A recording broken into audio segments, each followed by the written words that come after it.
Hi students, welcome to the channel physics with Kiran Kumar. చూడమ్మా, electric charges and ఫీల్డ్స్లో next topic వచ్చేసామా. Previous వీడియోస్లో మనం electric field due to infinite line of charge గురించి మాట్లాడుకున్నాం.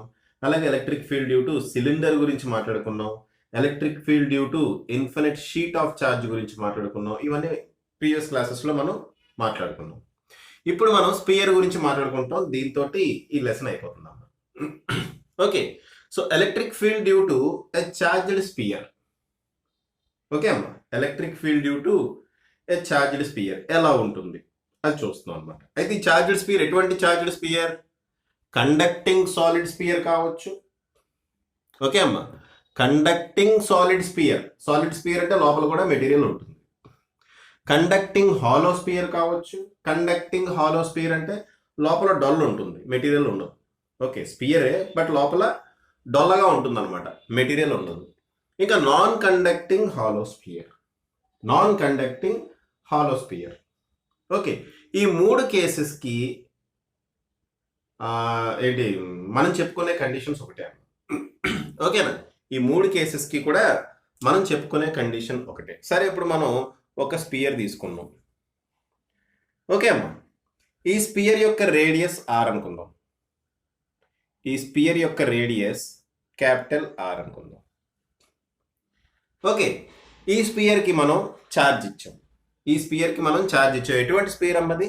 Conducting solid sphere కావచ్చు, conducting hollow sphere కావచ్చు, non conducting hollow sphere కావచ్చు. ఈ స్పియర్కి కనుక మనం క్యూ అనే ఛార్జ్ ఇస్తే ఆ ఛార్జ్ ఎప్పుడు సర్ఫేస్ మీదే ఉంటుంది, మూడు కేసెస్లో కూడా. ఓకే ఓకే, ఛార్జ్ యూనిఫామ్గా డిస్ట్రిబ్యూట్ అయ్యేలా చూసుకున్నాము మనం. ఓకే, సో మనం క్యూ అనే ఛార్జ్ కనుక ఇస్తే, ఛార్జ్ ఎంత ఇస్తున్నాం? క్యూ అనే ఛార్జ్ ఇస్తున్నాం. అది యూనిఫామ్గా డిస్ట్రిబ్యూట్ అయ్యి ఉంటుంది. ఎలా డిస్ట్రిబ్యూట్ అయ్యి ఉంటుందమ్మా? It distribute uniformly on the surface. ఎవరి మీద? సర్ఫేస్ మీద యూనిఫామ్గా డిస్ట్రిబ్యూట్ అయ్యేలాగా మనం ఛార్జ్ ఇచ్చాం. యూనిఫామ్ డిస్ట్రిబ్యూషన్ అది. ఓకే, యూనిఫామ్ ఛార్జ్ డిస్ట్రిబ్యూషన్ అమ్మ. ఛార్జ్ మొత్తం యూనిఫామ్గా డిస్ట్రిబ్యూట్ అయింది. అయితే కండక్టింగ్ సాలిడ్ స్పియర్, ఎప్పుడైతే మనం కండక్టర్ అన్నామో ఛార్జ్ ఎప్పుడు సర్ఫేస్ మీదే ఉంటుంది, మెటీరియల్ లోపలికి వెళ్ళదు. Next conducting hollow sphere. Conducting hollow sphere కూడా కేసు అది. మరి non conducting hollow sphere. Non conducting hollow sphere లోపల మెటీరియల్ లేదు, మొత్తం ఛార్జ్ మొత్తం సర్ఫేస్ మీదే ఉండాలి. లోపల మెటీరియల్ లేదు కాబట్టి మనం ఛార్జ్ ఇస్తే సర్ఫేస్ మీదే ఉండాలి. కానీ నాన్ కండక్టింగ్ సాలిడ్ స్పియర్ తీసుకున్నారనుకోండి, ఇది non conducting hollow sphere. Non conducting solid sphere తీసుకున్నారనుకోండి, ఈ ఛార్జ్ లోపలికి కూడా డిస్ట్రిబ్యూట్ అయిపోతుంది అనమాట. ఓకే అమ్మ, ఈ మూడు కేసెస్లోని ఛార్జ్ సర్ఫేస్ మీద మాత్రమే ఉంటుంది. అందుకని ఆ మూడు కేసెస్లో నేను ఒకదాని కింద తీసుకున్నా అమ్మా. ఇప్పుడు క్యూ అంటే ఏంటమ్మా? Charge given to the sphere. Charge given to the sphere. Q అనేది charge given to the sphere. Okay right. ఇప్పుడు చూడండి, ఇప్పుడు ఈ ఛార్జ్డ్ స్పియర్ వల్ల ఇక్కడెక్కడో ఒక పాయింట్ కన్సిడర్ చేస్తున్నా, పి అనే పాయింట్. ఓకే, ఈ ఛార్జ్డ్ స్పియర్ వల్ల ఈ పి అనే పాయింట్ దగ్గర ఎలక్ట్రిక్ ఫీల్డ్ ఎంత ఉంటుందో నేను క్యాల్కులేట్ చేయాలమ్మా. ఓకే అమ్మా, ఈ ఛార్జ్డ్ స్పియర్ వల్ల ఈ పి అనే పాయింట్ దగ్గర అర్థమవుతుందా? ఈ పి అనే పాయింట్ దగ్గర ఎలక్ట్రిక్ ఫీల్డ్ ఎంత ఉంటుందో అదే క్యాలిక్యులేట్ చేయాలి. Electric field due to A charge conducting. ఓకేనా, రైట్. సో ఇప్పుడు నేను దానికోసం నేను ఏం చేస్తాను, అంత దూరం వద్దులే, ఇక్కడ తీసుకుందాం చాలు. ఓకే, సో దానికి నేను ఏం చేయాలి?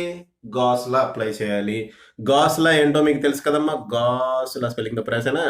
గాస్ ఎప్పుడు స్పెల్లింగ్ తప్పు రాస్తాము, GAUSS. గాస్ లా ఏంటమ్మా? Flux through a closed surface. Okay, ఒక క్లోజ్డ్ సర్ఫేస్లోంచి ఎంత ఫ్లక్స్ వస్తుంది అంటే it is equal to Q by epsilon not.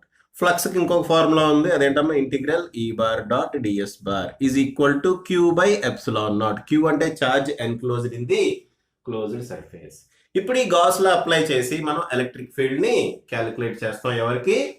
Spear. Right. So Gauss law apply చేయాలంటే ఫస్ట్ ఆఫ్ ఆల్ మనం ఒక గాషియన్ సర్ఫేస్ కన్స్ట్రక్ట్ చేయాలి. చూడండి, ఇది స్పెరికల్ బాడీ కాబట్టి గాషియన్ సర్ఫేస్ కూడా స్పెరికలే ఉంటుంది మనం కరెక్ట్గా ఆలోచిస్తే. ఓకేనా, లీనియర్ బాడీకి అయితే సిలిండర్ ఉంటుంది. ఎలా సిలిండర్ ఉంటుంది అనేది చెప్పాను. మనం గాషియన్ సర్ఫేస్ ఎలా కన్స్ట్రక్ట్ చేస్తామమ్మా? సచ్ దట్ ఎలక్ట్రిక్ ఫీల్డ్ అనేది ప్రతి పాయింట్ దగ్గర ఈక్వల్ ఉండాలి, లేదంటే అది వ్యానిష్ అయిపోవాలి. ఓకే, ఫ్లక్స్ అనేది వ్యానిష్ అయిపోవాలి. ఆ విధంగా మనం గాషియన్ సర్ఫేస్ తెలివిగా సెలెక్ట్ చేసుకుంటాం. ఇక్కడ కూడా నేను ఒక గాషియన్ సర్ఫేస్ సెలెక్ట్ చేస్తున్నా ఈ పి అనే పాయింట్ ద్వారా పాస్ అయ్యే విధంగా. ఓకే అమ్మా, ఈ పి అనే పాయింట్ ద్వారా పాస్ అయ్యే విధంగా ఒక గాషియన్ సర్ఫేస్ నేను సెలెక్ట్ చేశా. ఇది రేడియస్ ఆఫ్ ది సర్కిల్ అమ్మా. Okay, radius of the spear, circle కాదు స్పియర్. ఇప్పుడు ఈ పాయింట్ సెంటర్ నుంచి ఆర్ అనే డిస్టెన్స్లో ఉంది అనుకుందాం. ఓకే అమ్మ, ఇప్పుడు ఈ లోపల స్పియర్, యాక్చువల్గా చార్జ్డ్ స్పియర్ ఈ లోపల స్పియర్ అమ్మ. ఈ లోపల స్పియర్ వల్ల పి అనే పాయింట్ దగ్గర ఎలక్ట్రిక్ ఫీల్డ్ ఎంత ఉందో క్యాలిక్యులేట్ చేస్తున్నా. పి అనే పాయింట్ ఎక్కడ ఉందమ్మా? యాక్చువల్గా స్పియర్కి బయట ఉంది. Okay, at outside point అని రాస్తున్నా, అందుకే at outside point. Okay, స్పియర్కి బయట ఉంటే ఆ పాయింట్ ఎలక్ట్రిక్ ఫీల్డ్ ఎంత ఉంటుంది? అవుట్ సైడ్ పాయింట్ అంటే R is greater than R, అంతే కదమ్మా. ఈ R radius of the sphere కన్నా ఎక్కువ ఉంది, అంతే కదా. So R is greater than R అని రాసా. సో ఆ పాయింట్ దగ్గర ఎలక్ట్రిక్ ఫీల్డ్ ఎంత ఉంటుందో క్యాలిక్యులేట్ చేయాలి. ఎలక్ట్రిక్ ఫీల్డ్ ఎంత ఉంటుందో క్యాలిక్యులేట్ చేయడానికి గాస్ లా హెల్ప్ తీసుకుంటున్నాం. ఓకే, గాస్ లా అప్లై చేయాలంటే గాషియన్ సర్ఫేస్ కన్స్ట్రక్ట్ చేయాలి. ఇప్పుడు మనం కన్స్ట్రక్ట్ చేసిన గాషియన్ సర్ఫేస్ ఒక spherical Gaussian surface. Okay, spherical Gaussian surface. Okay right, బాగానే ఉంది. నెక్స్ట్ చూడమ్మా. సపోజ్ ఒక పని చేద్దాం. మనం ఏం క్యాలిక్యులేట్ చేయాలి? ఫ్లక్స్ త్రూ గాషియన్ సర్ఫేస్ ఎంతో క్యాలిక్యులేట్ చేయాలి. ఫ్లక్స్ త్రూ గాషియన్ సర్ఫేస్ ఎంత? ఫ్లక్స్ త్రూ గాషియన్ సర్ఫేస్ ఎంతమ్మా? phi equal to okay integral E bar dot DS bar is equal to okay charge ఎంత ఉందమ్మా? ఈ గాషియన్ సర్ఫేస్ లో total ఎంత charge ఉంది? క్యూ అనే ఛార్జే కదా. ఈ గాషియన్ సర్ఫేస్ లో టోటల్ గా ఎంత ఛార్జ్ ఉంది? క్యూ అనే ఛార్జే ఉంది. There four queue by epsilon naught, అదే కదా గాస్ లా. ఓకే, 5కి క్యూకి తేడా తెలియట్లేదు అనుకుంటా. క్యూ కొంచెం ఇలా రాస్తాము, క్యూ లాగా. Okay, so q by epsilon naught, q అనే ఛార్జ్ ఇచ్చాం కాబట్టి q by epsilon naught. Okay, ఈ గాషియన్ సర్ఫేస్ లోపల ఎంత ఛార్జ్ ఉంది? క్యూ అనే ఛార్జ్ ఉంది. There four queue by epsilon naught అని రాస్తున్నాం. Okay, agree? రైట్. ఓకే, ఇక్కడ వరకు బాగానే ఉంది. Right, very good. ఇప్పుడు integral E bar dot DS bar value calculate చేయాలి. ఓకే, అయితే ఈ స్పియర్ లో ప్రతి పాయింట్ దగ్గర ఎలక్ట్రిక్ ఫీల్డ్ కాన్స్టెంట్ గా ఉంటుంది. ఎందుకు? ఈ స్పియర్ నుంచి ఈ స్పియర్ ఈక్వల్ డిస్టెన్స్ లో ఉంది అన్ని చోట్ల. ఓకే, ఈ స్పియర్ చుట్టూరే కదా మీ స్పియర్ ఉంది కాబట్టి ఇది అన్ని చోట్ల ఈక్వల్ డిస్టెన్స్ లో ఉంది కాబట్టి దీని మ్యాగ్నిట్యూడ్ సేమ్ అవుతుంది. Okay, magnitude same. ఇంకా ఇంకోటి ఇది రాద్దాం. ఇంటిగ్రల్ ఈ 5 అవసరం లేదమ్మా. ఇంటిగ్రల్ దీన్ని ఎలా రాసుకోవచ్చమ్మా? ఈడిఎస్ కాస్ థీటా అని రాయొచ్చు. This is queue by epsilon not. For example ఇక్కడ ఒక చిన్న సర్ఫేస్ కన్సిడర్ చేయండి అమ్మా. ఇక్కడ ఒక చిన్న సర్ఫేస్ కన్సిడర్ చేయండి. ఈ సర్ఫేస్ యొక్క డిఎస్ బార్ ఏ డైరెక్షన్ లో ఉంటుంది? ఈ డైరెక్షన్ లో ఉంటుంది. ఎలక్ట్రిక్ ఫీల్డ్ ఎటు ఉంటుందమ్మా? ఎలక్ట్రిక్ ఫీల్డ్ కూడా ఈ డైరెక్షన్ లోనే ఉంటుంది, అంతే కదా.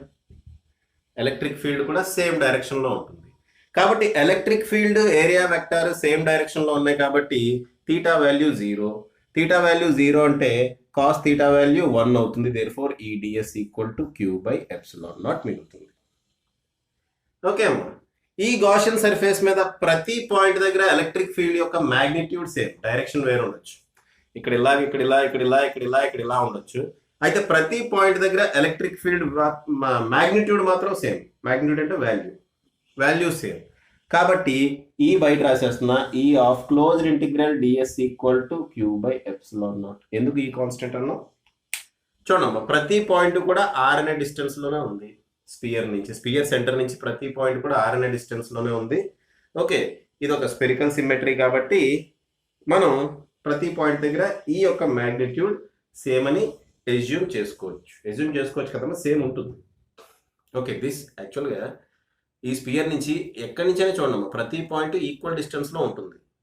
ఈ బయట స్పియర్ మీద ఈ స్పియర్ నుంచి ప్రతి పాయింట్ ఈక్వల్ డిస్టెన్స్లో ఉంటుంది. Therefore electric field value magnitude wise same ఉంటుంది, డైరెక్షన్ వేరు ఉండొచ్చు. ఓకే అమ్మా. బట్ ఎలక్ట్రిక్ ఫీల్డ్కి డిఎస్ వెక్టర్ అంటే ఏరియా. మనం ఏదైనా ఎలిమెంట్ తీసుకున్నాం అనుకోండి, సరదాగా ఇలా ఇక్కడ చిన్న ఎలిమెంట్ తీసుకున్నాం అనుకోండి, దీన్నే డిఎస్ బార్ అంటాం. ఏరియా ఎప్పుడు బయటికి అవుట్ సైడ్ది నార్మల్ ఉంటుంది కదా.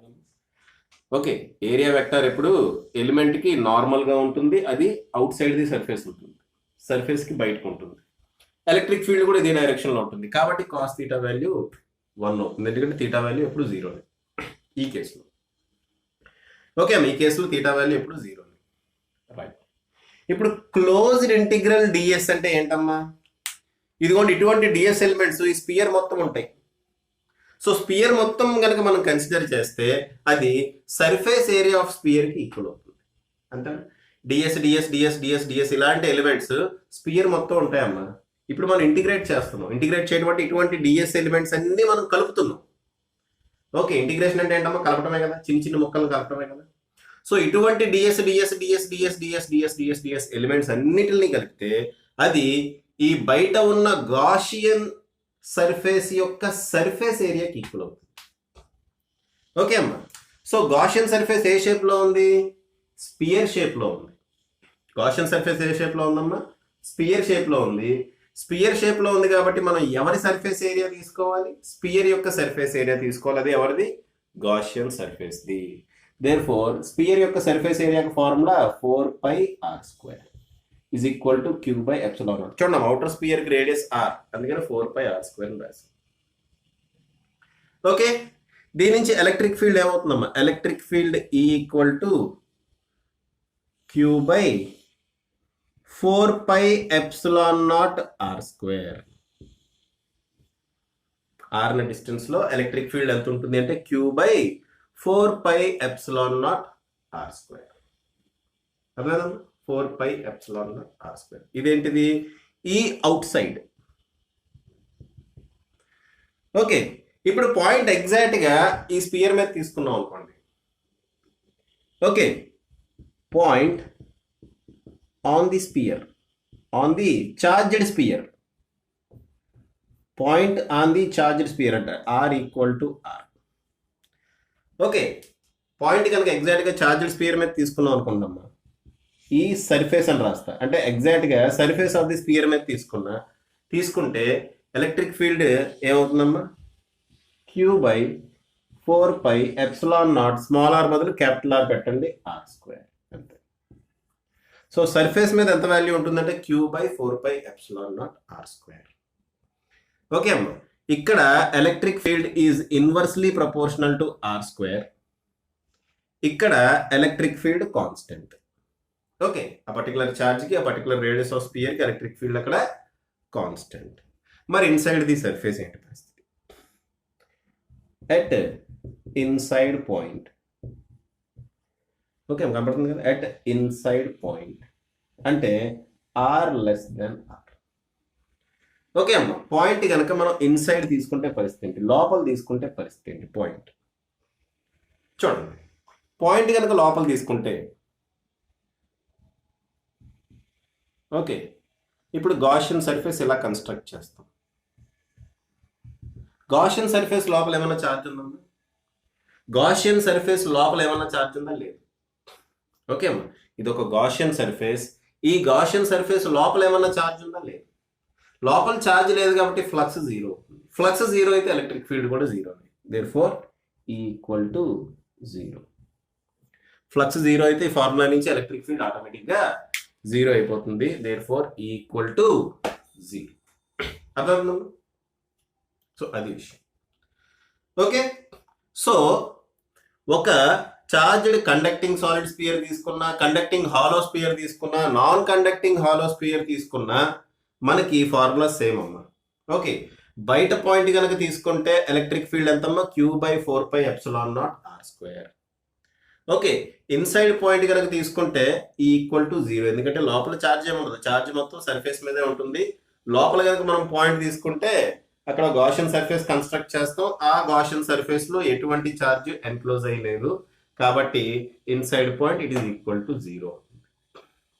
ఎగ్జాక్ట్గా సర్ఫేస్ మీద తీసుకుంటే ఈ స్మాల్ ఆర్ బదులు క్యాపిటల్ ఆర్ పెట్టండి వచ్చేస్తుంది. Okay right.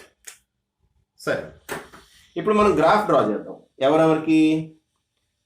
Why యాక్సిస్లో electric field తీసుకుందాం, ఎక్స్ యాక్సిస్లో డిస్టెన్స్ ఆర్ తీసుకుందాం. ఈ డిస్టెన్స్ ఆర్ ఎక్స్ యాక్సిస్లో తీసుకుందాం. ఓకే, ఈ పాయింట్ని ఆర్ ఈక్వల్ టు ఆర్ అంటే ఎగ్జాక్ట్గా సర్ఫేస్ మీద, ఆర్ ఈక్వల్ టు ఆర్ అంటే ఎగ్జాక్ట్గా సర్ఫేస్ మీద. ఆర్ లెస్ దాన్ ఆర్ పరిస్థితి ఏంటమ్మా? ఎలక్ట్రిక్ ఫీల్డ్ 0, కాబట్టి ఎలక్ట్రిక్ ఫీల్డ్ వాల్యూ ఇక్కడ 0నే ఉంటుంది. ఆర్ లెస్ దాన్ ఆర్ అంటే ఇన్సైడ్ పాయింట్. ఇన్సైడ్ పాయింట్ ఈ స్పియర్కి ఇన్సైడ్ పాయింట్ అమ్మా. ఈ స్పియర్ రేడియస్ ఇది క్యాపిటల్ ఆర్. ఆ ఆర్ కన్నా వాల్యూ తక్కువ ఉంటే, క్యాపిటల్ ఆర్ వాల్యూ ఇదిగోండి స్మాల్ ఆర్ కన్నా తక్కువ ఉంటే అంటే ఇన్సైడ్ పాయింట్ అనమాట. ఇన్సైడ్ పాయింట్ దగ్గర ఎలక్ట్రిక్ ఫీల్డ్ 0. ఎగ్జాక్ట్గా ఆర్ ఈక్వల్ టు ఆర్ దగ్గర ఎలక్ట్రిక్ ఫీల్డ్ వాల్యూ ఇది, ఇదిగోండి ఇది. ఓకే, బయట అంటే ఆర్ గ్రేటర్ దాన్ ఆర్ దగ్గర ఎలక్ట్రిక్ ఫీల్డ్ ఎలా డిపెండ్ అవుతుందమ్మా? It is inversely proportional to r square. అంటే గ్రాఫ్ ఈ విధంగా వస్తుంది. Okay, E is inversely proportional to r square. ఇటువైపు ఈ ఈక్వల్ టు 0. ఇది ఎవరి కేసులో అమ్మా? చార్జ్డ్ కండక్టింగ్ సాలిడ్ స్పియర్ కావచ్చు, కండక్టింగ్ హాలో స్పియర్ కావచ్చు, నాన్ కండక్టింగ్ సాలిడ్ స్పియర్ కూడా కావచ్చు. ఓకే అమ్మా, నాన్ కండక్టింగ్ సాలిడ్ స్పియర్ కూడా కావచ్చు.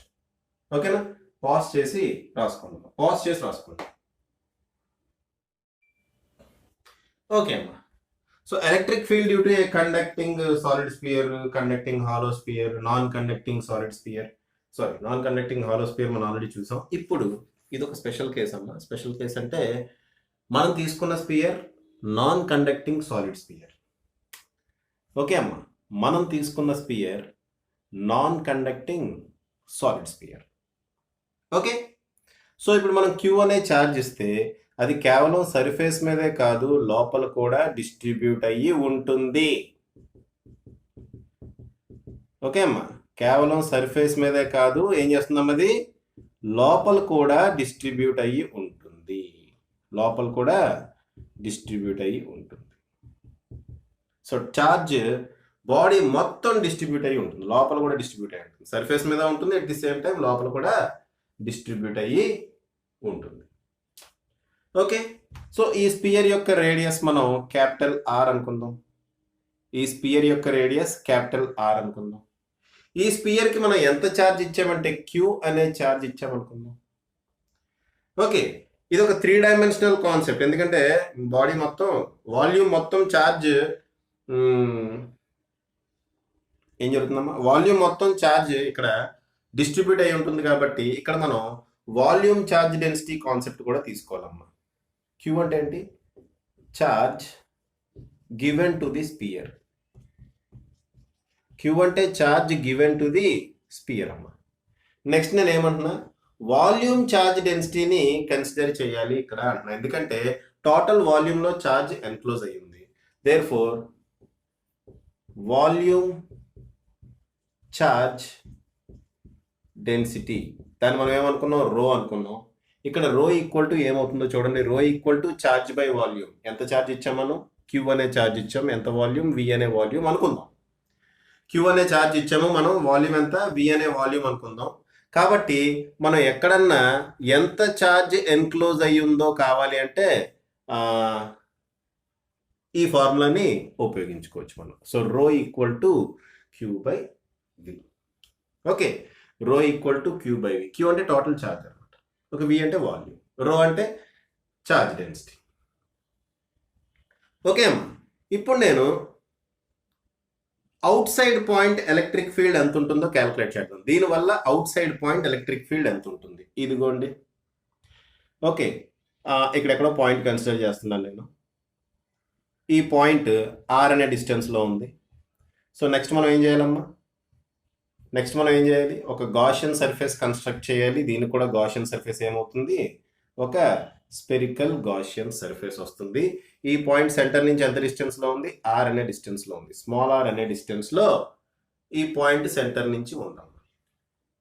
ఓకే, మనం ఇప్పుడు గాస్ లా అప్లై చేస్తున్నాం. ఎట్ అవుట్ సైడ్ పాయింట్ ఇక్కడ రాస్తున్నాం, at outside point.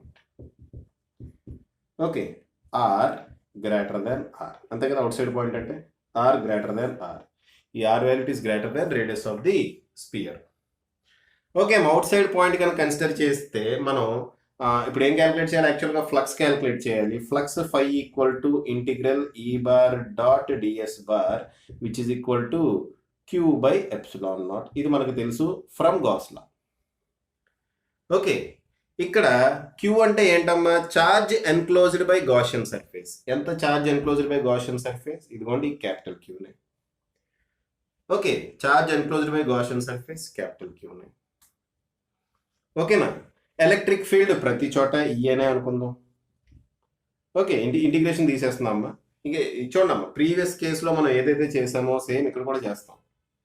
Previous కేసులో మనం ఏదైతే చేసామో సేమ్ ఇక్కడ కూడా చేస్తాం. సరే, మీకోసం రాస్తాను. Closed integral E bar dot DS bar అంటే ఈడిఎస్ కాస్ థీటా అని రాయొచ్చు, that is equal to queue by epsilon naught. EDS cos theta అని రాయొచ్చు, that is equal to queue by epsilon naught. Okay, very good, బాగా Q by epsilon, right.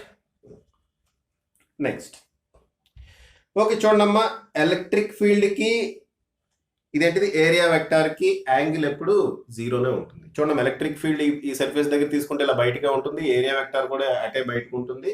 So cos theta value ఏంటమ్మా, cos zero value ఎంత 1, అదంతా మామూలే.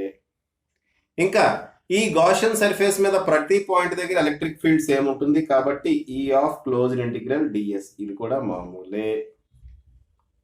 Okay అమ్మా, closed integral DS అంటే ఈ బయట గాషియన్ సర్ఫేస్ యొక్క సర్ఫేస్ ఏరియా కావాలి, అది ఏమవుతుంది 4πr² అవుతుంది. సో అది కూడా మామూలే. E into 4πr² is equal to queue by epsilon naught, ఇది కూడా మామూలే.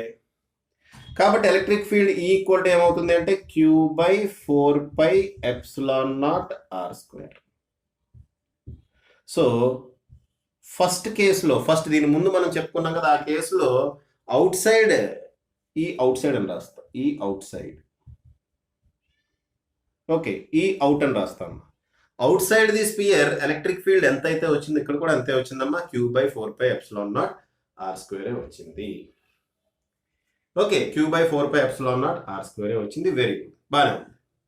ఓకే, సో ఈ is inversely proportional to r². అయితే ఈ ఫార్ములాను ఇంకో విధంగా కూడా రాస్తా, by using this formula.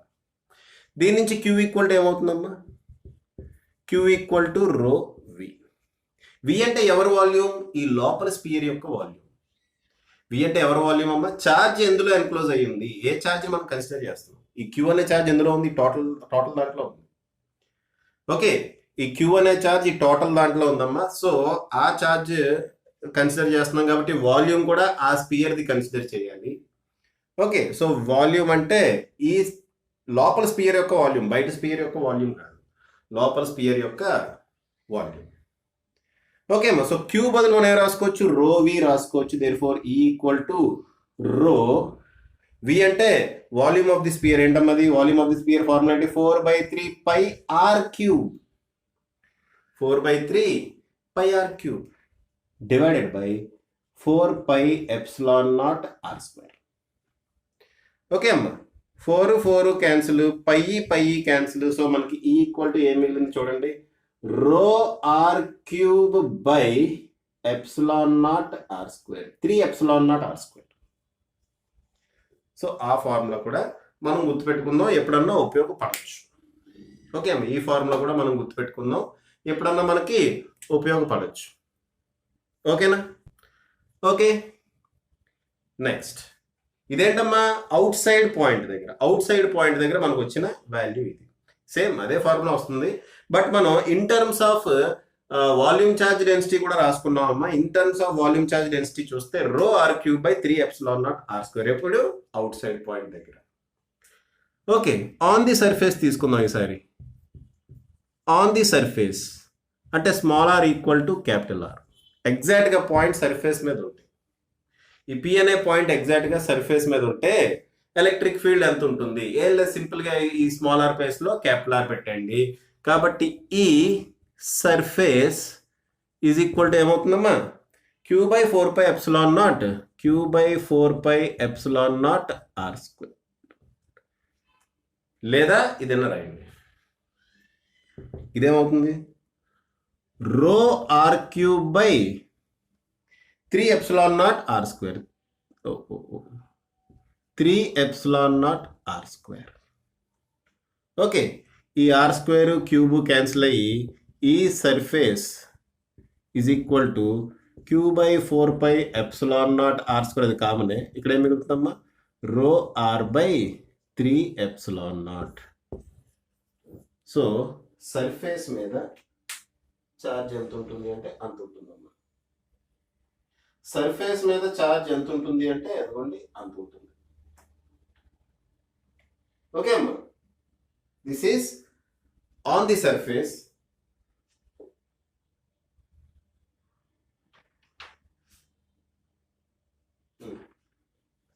So this is on the surface. ఇదేమో outside the surface. Surface బయట ఇంత ఉంటుంది, సర్ఫేస్ లోపల ఇంత ఉంటుంది. Sorry, surface on the surface మీద ఇంత ఉంటుంది. మరి సర్ఫేస్ లోపల ఎంత ఉంటుంది? ఓకే, ఇన్సైడ్ ది సర్ఫేస్ ఇది చూద్దాం. ఇన్సైడ్ ది సర్ఫేస్ ఇది ఇంట్రెస్టింగ్గా ఉంటుంది. Inside the surface r less than r అయితే పరిస్థితి ఏంటి? ఓకే, మనం తీసుకున్న point if it is inside the surface, surface లోపల ఉంటే పరిస్థితి ఏంటి అది చూద్దాం. ఓకే, మనం తీసుకున్న పాయింట్ సర్ఫేస్ లోపల ఉంటే పరిస్థితి ఏంటి అది చూద్దాం. జాగ్రత్త చూడండి. సరే, ఇది అవసరం లేదమ్మా, ఇప్పుడు ఇది తీసేస్తున్నా. ఆల్రెడీ డ్రా చేసుకున్నారని అనుకుంటున్నా. డ్రా చేసుకోకపోతే డ్రా చేసుకోండి, లేదంటే రివైండ్ చేసి చూసుకోండి అమ్మా. ఇప్పుడు నేను ఇన్సైడ్ ది సర్ఫేస్ ఒక పాయింట్ తీసుకుంటున్నా. ఇదిగోండి, ఇన్సైడ్ ది సర్ఫేస్ ఒక పాయింట్ తీసుకున్నా. అది ఎంత డిస్టెన్స్లో ఉంది అంటే ఆర్ అనే డిస్టెన్స్లో ఉంది అనుకుంటా.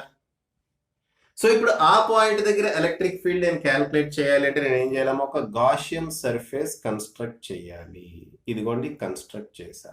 గాషియన్ సర్ఫేస్ ఏమవుతుందమ్మా, స్పెరికల్ సర్ఫేస్ కాబట్టి గాషియన్ సర్ఫేస్ మనకి స్పియరే వస్తుంది. ఓకే అమ్మా, గాషియన్ సర్ఫేస్ మనకి ఒక స్పియర్ వస్తుంది. సో ఏముంది సార్, ఈజీయే, మనం క్యాల్కులేట్ చేయొచ్చు. ఎలా క్యాల్కులేట్ చేయొచ్చు? గాస్లో ఉపయోగించి క్యాల్కులేట్ చేస్తాం. గాస్లో ఏం చెప్తుంది, φ = integral E bar dot ds bar is equal to q/ε0. ఇదే కదా సార్ గాస్లో వేసి చేసేస్తాం అంటారు. ఓకే అమ్మా, E bar dot ds bar అంటే ఆ రెండింటికి మధ్యలో తీటా వాల్యూ ఎలాగో 0 ఉంటుంది. ఇక్కడ కూడా అంతే అమ్మా. ఓకే, ఎలక్ట్రిక్ ఫీల్డ్కిను ఏరియా వెక్టర్కి మధ్యలో యాంగిల్ ఎలాగో 0 ఉంటుంది. కాబట్టి ఈడిఎస్ కాస్ తీటా బదులు ఈడిఎస్ కాస్ 0 అని రాస్తాం. కాబట్టి మనకి ఫైనల్గా ఈడిఎస్ మిగులుతుంది. ఇక అంత రాయట్లేదమ్మా, ఈడిఎస్ మిగులుతుంది. అంతేకాదు, ఇది ఈ ప్రతి పాయింట్ దగ్గర ఎలక్ట్రిక్ ఫీల్డ్ సేమ్ ఉంటుంది. ప్రతి పాయింట్ దగ్గర ఎలక్ట్రిక్ ఫీల్డ్ సేమ్ ఉంటుంది. కాబట్టి ఎలక్ట్రిక్ ఫీల్డ్ కాన్స్టెంట్. సో నేను బయట రాసేస్తాను electric field E. Electric field constant కాబట్టి ఎలక్ట్రిక్ ఫీల్డ్ ఈ బయట రాసేస్తాను. So integral ds is equal to q/ε0. Integral ds అంటే surface area of the Gaussian surface. ఇదిగోండమ్మా surface area of Gaussian surface. ఎంత surface area of Gaussian surface? ఈ లోపల spear యొక్క surface area calculate చేయాలి. లోపల స్పియర్ యొక్క సర్ఫేస్ ఏరియా ఏమవుతుంది అంటే 4πr². వాల్యూమ్ అయితే 4/3πr³. సర్ఫేస్ ఏరియా కావాలంటే 4πr² అమ్మ స్పియర్కి. ఓకేనా? సో ఈ 5 రాయక్కర్లేదులేమ్మా, మనకి ఎలక్ట్రిక్ ఫీల్డ్ కదా కావాలి. E ఇంటూ ds బదులు 4πr² రాసేస్తాం is equal to q/ε0. బాగానే ఉంది. ఓకే, నేను ε0 రాసేస్తాను. మరి q బదులు ఏం రాయాలి? Capital Q రాయాలా? నో. ఈ గాషియన్ సర్ఫేస్ లోపల ఎంత ఛార్జ్ ఉందో నాకు తెలియదు. I don't know. ఓకే అమ్మా, ఈ గాషియన్ సర్ఫేస్ లోపల ఎంత ఛార్జ్ ఉందనేది నాకు తెలియదమ్మా. నాకు అసలు తెలియదు. ఎందుకు తెలియదమ్మా? ఎందుకు తెలియదు? క్యూ అనే ఛార్జ్ టోటల్ స్పియర్లో ఉంది, ఆ విషయం నాకు తెలుసు. కానీ ఈ చిన్న స్పియర్లో ఎంత ఛార్జ్ ఉందనేది నాకు తెలియదు. ఆ ఛార్జ్ని మనం క్యూ అనుకుందాం. ఓకే, అయితే మనం అనుకున్నది ఫార్ములాలో ఉండకూడదు కదా, దాన్ని ఏదో విధంగా ఎలిమినేట్ చేసేయాలి. ఈ స్మాల్ క్యూ అనేది మనం అనుకున్నాం, ఓకే దీంట్లో ఉన్న ఛార్జ్ క్యూ అని మనం అనుకున్నది కావాలి, వాడిచ్చింది కావాలి. వాడేమిచ్చాడు, ఇదిగోండి క్యూ టోటల్ ఛార్జ్ ఇచ్చాడు, ఇంకోటి వాల్యూమ్ ఛార్జ్ డెన్సిటీ ఇచ్చాడు. దీని నుంచి ఏమన్నా calculate చేయొచ్చేమో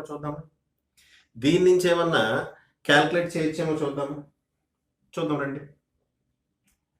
okay, volume charge density rho equal to queue by volume. Okay, rho equal to queue by volume రాయొచ్చు కదా, ఛార్జ్ బై వాల్యూమ్ రాయకూడదు. లేదంటే ఇది తీసుకుందాం, ఇది తీసుకోండి అమ్మా, సింపుల్ అమ్మా.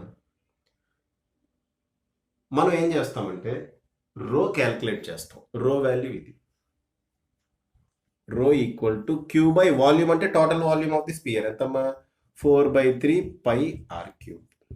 రో equal to queue by 4/3 pi are cube. Okay, ఇది టోటల్ వాల్యూమ్లో ఉన్న ఛార్జ్ డెన్సిటీ. నాకు ఈ వాల్యూమ్లో ఉన్న ఛార్జ్ డెన్సిటీ కావాలి, ఈ వాల్యూమ్లో ఉన్న ఛార్జ్ మాత్రమే కావాలి. జాగ్రత్త వినండి. యాక్చువల్ ఛార్జ్ డెన్సిటీ ఇది q by 4/3 pi are cube charge density. నాకు కేవలం ఈ వాల్యూమ్లో ఉన్న ఛార్జ్ కావాలి. నేనేం చేస్తా, ఈ రోని ఈ వాల్యూమ్తో మల్టిప్లై చేస్తే సరిపోతుంది కదా, అంతేనమ్మా? ఈ రోని ఈ వాల్యూమ్తో మల్టిప్లై చేస్తే సరిపోతుంది కదా, దీంట్లో ఎంత ఛార్జ్ ఉందో నాకు వచ్చేస్తుంది కదా. అర్థమవుతుందమ్మా?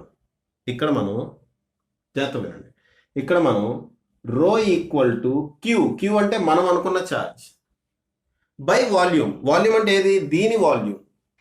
ఓకే, సో వాల్యూమ్ ఎన్క్లోజ్డ్ అని రాస్తాను నేను, కన్ఫ్యూజన్ లేకుండా, ఎందుకంటే ఇక్కడ వాల్యూమ్ ఉంది, ఇక్కడ కూడా వాల్యూమ్ ఉందమ్మా. సో వాల్యూమ్ ఎన్క్లోజ్డ్ అని రాశాను. ఓకే, వాల్యూమ్ ఎన్క్లోజ్డ్ అని రాశాను. జాగ్రత్త వినండి అమ్మా, స్లోగా ఆరాంగా వినండి, చూడండి. ఓకే, అర్థమవుతుందమ్మా? దీంట్లో ఈ గాషియన్ సర్ఫేస్లో ఎంత ఛార్జ్ ఉంది, స్మాల్ క్యూ అనే ఛార్జ్ ఉంది అని నేను అనుకుంటున్నాను.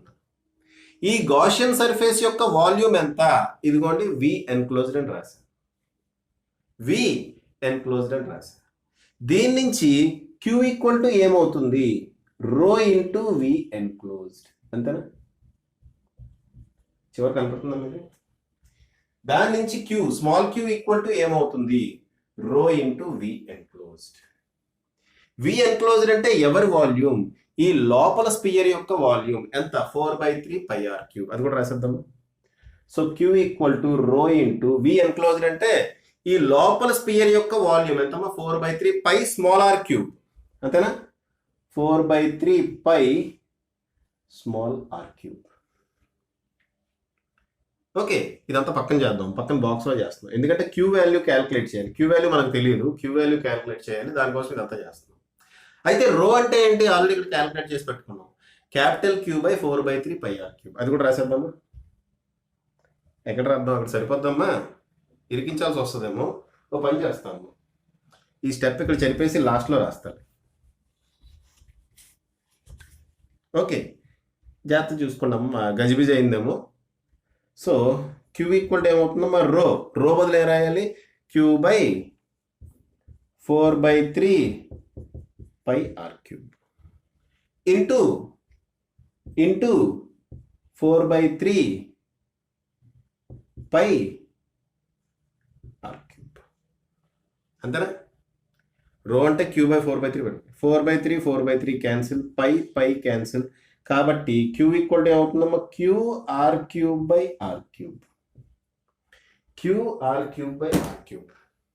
కాబట్టి మనం ఇక్కడ ఏం రాస్తాం, E into surface area of this Gaussian surface ఎంతమ్మా, 4 pi R square is equal to Q R cube by R cube.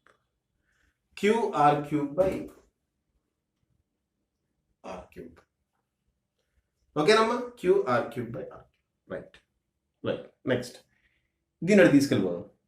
ఈ మొత్తం సారీ ఇది క్యాన్సిల్ అయిపోద్దేమో కదా, r² r³ క్యాన్సిల్ అయిపోతుంది. దీని అటు తీసుకెళ్తే ఏమవుతుందమ్మా, E = QR/4πr³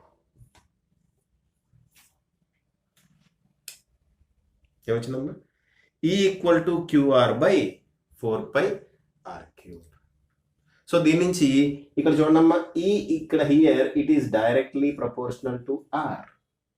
ఈ ఇక్కడ directly proportional to R. So electric field inside the charged sphere. Okay అమ్మా, electric field inside the non conducting solid sphere. ఈ నాన్ కండక్టింగ్ సాలిడ్ స్పియర్ లోపల కనుక ఎలక్ట్రిక్ ఫీల్డ్ చూస్తే it is directly proportional to R. బయట it is inversely proportional to r². బయట it is inversely proportional to r². అర్థమైందమ్మా? ఇంకా ఉంది, ఇంకా అవ్వాలా ఇక్కడతో. ఓకే అమ్మా, లోపల it is directly proportional to r, బయట it is inversely proportional to r². On the surface అది కాన్స్టెంట్ గా ఉంటుంది. ఓకే, అయితే ఇక్కడ ఒక విషయం గమనించండి. మనం electric field in terms of Q రాసాం. Q/4πε0r² అవుట్ సైడ్, సర్ఫేస్ మీద Q/4πε0r² on the surface. Okay, surface లోపల QR/4πr³. QR/4πr³ in terms of Q రాసాం, బాగానే ఉంది. అయితే ఇక్కడ ఇన్ టర్మ్స్ ఆఫ్ నేను ఇదేంటిది వాల్యూమ్ చార్జ్ డెన్సిటీ కూడా రాసా. E = ρr³/3ε0r². ఇక్కడ ρr/3ε0 మరి ఇక్కడే వస్తాయి. ఇక్కడ కూడా నేను ఈ ఫార్ములాని నేను in terms of volume charge density రాయాలనుకుంటున్నా. E directly proportional to R అదైతే మారుతుంది. ఓకే అమ్మా, ప్లేస్ లేదమ్మా అందుకే ఎక్కిస్తున్నాను. ఓకే, సో ఈ ఫార్ములాని ఇన్ టర్మ్స్ ఆఫ్ నేను ఏం రాయాలనుకుంటున్నా, వాల్యూమ్ చార్జ్ డెన్సిటీ రాయాలనుకుంటున్నా. In terms of volume charge density. Okay, దానికోసం ఈ ఫార్ములాని తీసుకుంటా. చూడండి, E = జాగ్రత్త చూడమ్మా, ఆ ఫార్ములా తీసుకుందామా? సరే, అది తీసుకునే చేద్దామమ్మా. E = జాగ్రత్త చూడండి, QR / ఈ 4πr³ ఎలా రాస్తా అంటే 3 × 4/3πr³ అని రాస్తా. రాయచ్చా రాయకూడదు? ఏం లేదమ్మా, డినామినేటర్లో 3తో మల్టిప్లై చేసి 3తో డివైడ్ చేస్తాను. 3 క్యాన్సిల్ అయితే 4πr³ మిగులుతుంది కదా. ఓకే అమ్మా, 3 క్యాన్సిల్ చేస్తే 4πr³ మిగులుతుంది కదమ్మా. సో అదే చేశాను నేను ఇక్కడ. ఓకే, అయితే Q/4πr³, Q/4/3πr³ ఎంతమ్మా, ρ. సో ఈ పార్ట్ డింగ్ డింగ్ డింగ్ డింగ్ డింగ్ డింగ్ డింగ్ దేనికి ఈక్వల్ అవుతుంది, రోకి ఈక్వల్ అవుతుంది. Q/4/3πr³ దేనికి ఈక్వల్ అవుతుంది, రోకి ఈక్వల్ అవుతుంది. సో దాని బదులు రో రాస్తా అనుకోండి, అమ్మా. ఇక్కడ ఏదో మిస్ అయిందమ్మా, ఒక్క నిమిషం. మా πε0 ఉంటుంది ఇక్కడ, Q/ε0 Q/ε0 ఉంటుందిగా. సారీ, ఇది ఒకటి మిస్ చేశానమ్మా. 4πε0r³, 4/3πε0. ఓకే, ε0 బయట రాస్తాను, ε0 ఇక్కడ బయట రాస్తా. ε0 మిస్ అయింది ఇక్కడ. ఓకే, ఏమనుకుంటున్నాము, ε0 మిస్ అయింది. డైరెక్ట్ Q ఒకటే సబ్స్టిట్యూట్ చేసా కానీ Q/ε0 కదా రాయాల్సింది. Okay, right. సరే, ఇప్పుడు Q/4/3πr³ ఏమవుతుందమ్మా, రో అవుతుంది. కాబట్టి electric field value in terms of ఇది ఏమవుతుంది, ρr/3ε0. Very very important result అమ్మా, గుర్తుపెట్టుకోండి. Okay, inside sphere electric field ఎంత, ρr/3ε0. టక్ అని గుర్తు రావాలి మీకు. ρr/3ε0 కరెక్ట్ గా టక్ అని గుర్తు రావాలి. Out side ρr³/3ε0r², ρr³/3ε0r². Okay అమ్మా, ρ/3ε0 కామనే అమ్మా ప్రతిదానికి ρ/3ε0 కామనే. అయితే అవుట్ సైడ్ కండక్టింగ్ స్పియర్ అయితే r³/r² వస్తుంది. ρ/3ε0 కామన్ అన్ని మూడిటికి, మూడు ఫార్ములాస్కి. అవుట్ సైడ్ అయితే r³/r² వస్తుంది. ఆన్ ది సర్ఫేస్ అయితే సింపుల్ గా r వస్తుంది. ఇన్సైడ్ ది సర్ఫేస్ అయితే సింపుల్ గా స్మాల్ r వస్తుంది. ఓకేనా, ఈ మూడు ఫార్ములాలు ఇన్ టర్మ్స్ ఆఫ్ Q గుర్తుపెట్టుకోండి, at the same time in terms of రో కూడా గుర్తుపెట్టుకోండి. ఓకే అమ్మా, ఇన్ టర్మ్స్ ఆఫ్ క్యూ గుర్తుపెట్టుకోండి, ఇన్ టర్మ్స్ ఆఫ్ రో కూడా గుర్తుపెట్టుకోండి అమ్మా. ఇన్ టర్మ్స్ ఆఫ్ రో గుర్తుపెట్టుకుంటే క్యూ గుర్తుపెట్టుకోవాల్సిన అవసరం లేదు, ఎందుకంటే రో అంటే ఏంటమ్మా Q/4/3 πr3, Q/4/3 πr3, కాబట్టి అది వేసుకుని తర్వాత మనం క్యాల్కులేషన్ చేసుకోవచ్చు. కాబట్టి ఇన్ టర్మ్స్ ఆఫ్ రో మీరు గుర్తుపెట్టుకుంటే బెటర్ అని నా ఉద్దేశం, ఎందుకంటే చాలా ప్రాబ్లమ్స్లో ఇది ఉపయోగపడుతుంది. ఓకే, క్యూ కూడా ఉపయోగపడుతుంది, అది ఉపయోగపడదని కాదు, అది ఇది గుర్తుపెట్టుకుంటే ఆటోమేటిక్గా ఈజీగా మనం అప్పటికప్పుడు డిరైవ్ చేయొచ్చు. ఓకే అమ్మా, అర్థమైందని అనుకుంటున్నా, కొంచెం లెంగ్తీ అయింది ఇది, బట్ అర్థమైందని అనుకుంటున్నా. ఓకే, అయితే ఇంకా ఉందమ్మా, ఇంకా గ్రాఫ్ ఒకటి డ్రా చేయాలి మనం. ఓకే, గ్రాఫ్ ఒకటి డ్రా చేయాలి, అది కూడా డ్రా చేసిందా, పక్కన ఎక్కడ డ్రా చేసేస్తాం. సరే అమ్మా, పాజ్ చేసి రాసుకోండి. 5 నెంబర్స్ లెక్క పెడుతున్నాయి, ఇలా పాజ్ చేసి రాసుకోండి. 1 2 3 4 5. Okay right. సో ఇక్కడ నేను ఈ డయాగ్రామ్ చెరిపేసి గ్రాఫ్ డ్రా చేస్తాను. ఓకే, డయాగ్రామ్ ఇది చెరిపేసి గ్రాఫ్ డ్రా చేస్తాను. Simple graph. ఓకే, ఎవరెవరికి గ్రాఫ్? ఎలక్ట్రిక్ ఫీల్డ్కి ఆర్కి గ్రాఫ్, ఎలక్ట్రిక్ ఫీల్డ్కి ఆర్కి graph. Okay, R equal to R point ఇక్కడెక్కడో తీసుకుంటా. This is R equal to R. ఇటువైపు ఏమో ఆర్ లెస్ దాన్ ఆర్ అవుతుంది, ఇటువైపు ఆర్ గ్రేటర్ దాన్ ఆర్ అవుతుంది. ఇది ఇన్సైడ్ పాయింట్ అవుతుంది, ఇది అవుట్ సైడ్ పాయింట్ అవుతుంది, అంతే కదమ్మా. సరే, ఇన్సైడ్ పాయింట్ పరిస్థితి ఏంటో చూడండి. ఇన్సైడ్ పాయింట్ అంటే ఇది inside the surface. Okay, solid conducting sphere కి ఇన్సైడ్ ది సర్ఫేస్ పరిస్థితి ఇది. Is greater than is proportional to r. Is proportional to r అంటే సింపుల్ గా మనకు ఒక స్ట్రైట్ లైన్ ఇలా వస్తుంది. ఈజ్ ప్రపోర్షనల్ టు ఆర్ అంటే సింపుల్ గా మనకు ఒక స్ట్రైట్ లైన్ వస్తుంది, అంతే కదమ్మా. Is inversely proportional to r అంటే ఒక కర్వ్ వస్తుంది, లేదా is equal to r, is proportional to r square అంటే కర్వ్ వస్తుంది. ఈజ్ ప్రపోర్షనల్ టు ఆర్ అంటే ఇలా ఒక స్ట్రైట్ లైన్ వస్తుంది.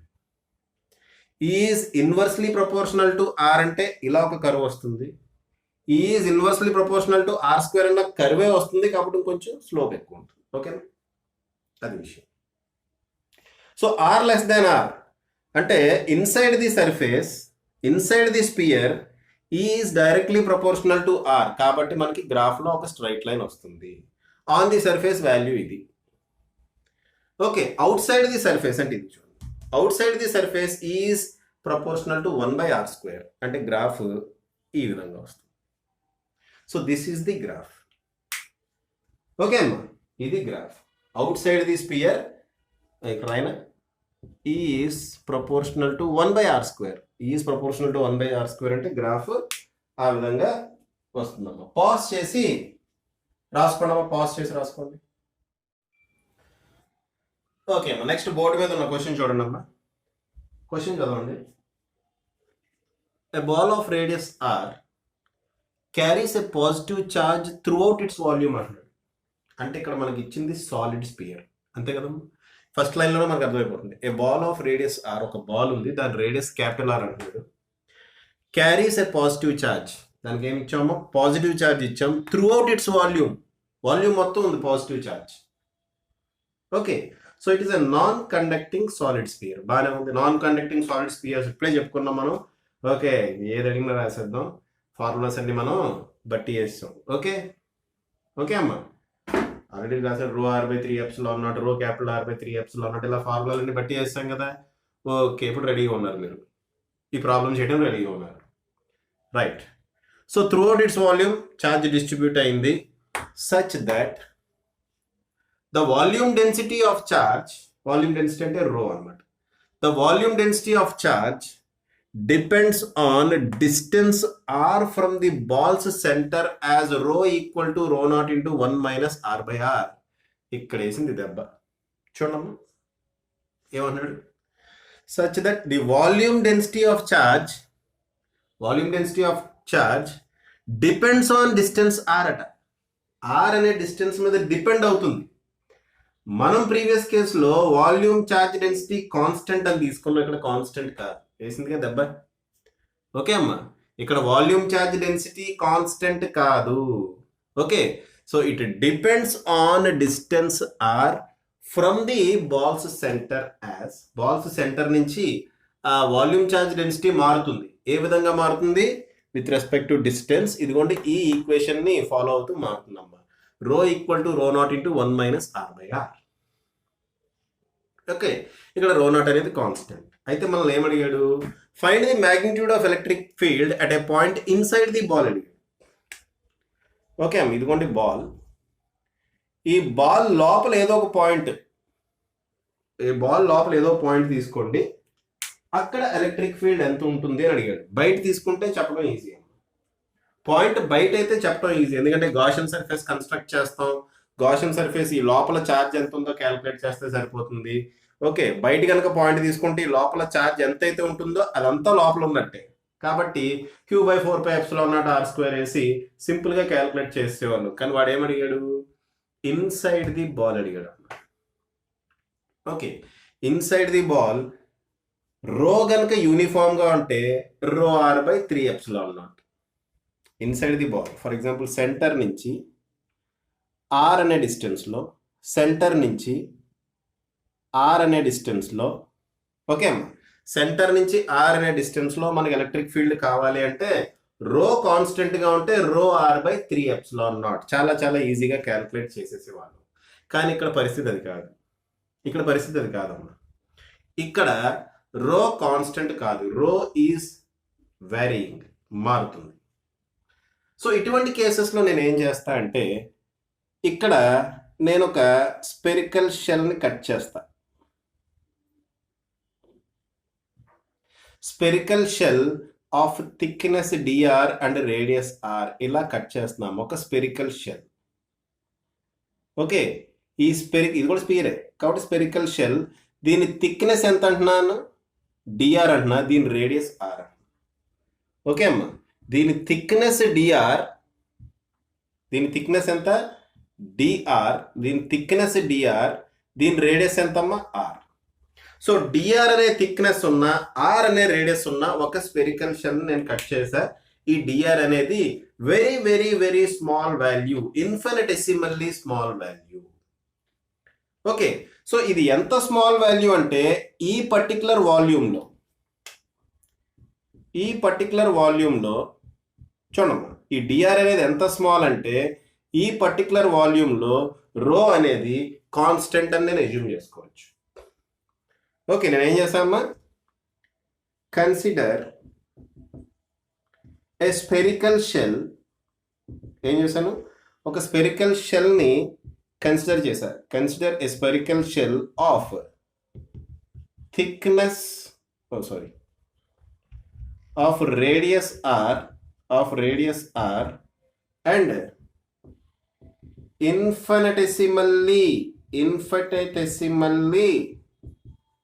small thickness dr such that dr. Okay, so e particular shell lo rho can be considered as constant in this shell volume. Shell volume అంటే the volume, ఈ total volume కాదు, ఈ volume, ఈ చిన్న ముక్కలో volume. Okay, in this shell volume rho can be considered constant.